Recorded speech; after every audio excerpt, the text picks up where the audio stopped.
Rajahmundry rural MLA Gorantla Buchaiah Chowdary 30 మంది లబ్ధిదారులకు CM relief fund చెక్కులు పంపిణీ చేశారు. అభాగ్యులకు అండగా నిలవడమే లక్ష్యంగా సీఎం రిలీఫ్ ఫండ్ నిధులు అందిస్తున్నామని అన్నారు.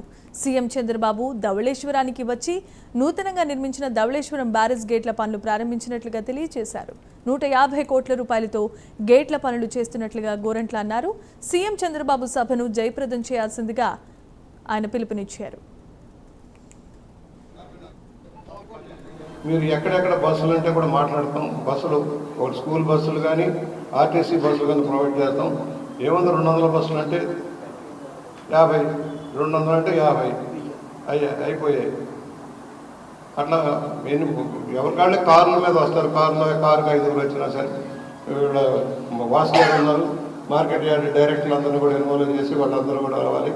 సొసైటీ ప్రెసిడెంట్లు అంతా కూడా ఇవాళ కూర్చొని మాట్లాడుకొని ప్రతి గ్రామం నుంచి సొసైటీ తరఫున కనీసం 20 మంది తక్కువ లేకుండా మీరు ప్రతి డైరెక్టర్ కూడా 20 మంది తక్కువ లేకుండా గ్యాదర్ చేయాలి. రైతులు రావాలి. రైతుల కోసం చేసే కార్యక్రమానికి రైతులు రావాల్సిన అవసరం ఉంది. నర్సరీలకు సంబంధించిన కూడా ఖచ్చితంగా మనకి కడియం నుంచి ఎక్కువ మంది రావాలి.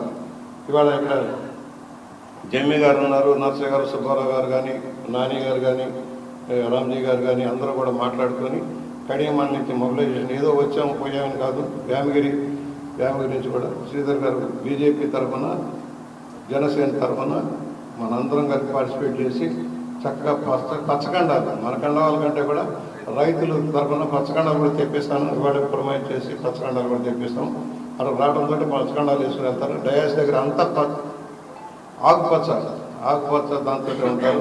పార్టీ రంగుల కంటే కూడా ఒకటి మరీ ఫ్లెక్సీలు కూడా భారీగా కాకుండా కొన్ని ఫ్లెక్సీలు గౌరవంగా శోచంగా మరీ ఎక్కువ వేసి గందరగోళం చేయకుండా మన దగ్గర ఆనకట్ట దగ్గర ధవళేశ్వరం దగ్గర కొన్ని ఫ్లెక్సీలు ఏర్పాటు చేద్దాం. దాన్ని కూడా మేము పురమాయిస్తాం. మీరు కూడా ఎవరన్నా వేస్తానంటే వేయండి. ఆ ఏరియాకి సంబంధించింది. ఒకటి మొబిలైజేషన్ అనేది టాప్ ప్రయారిటీ.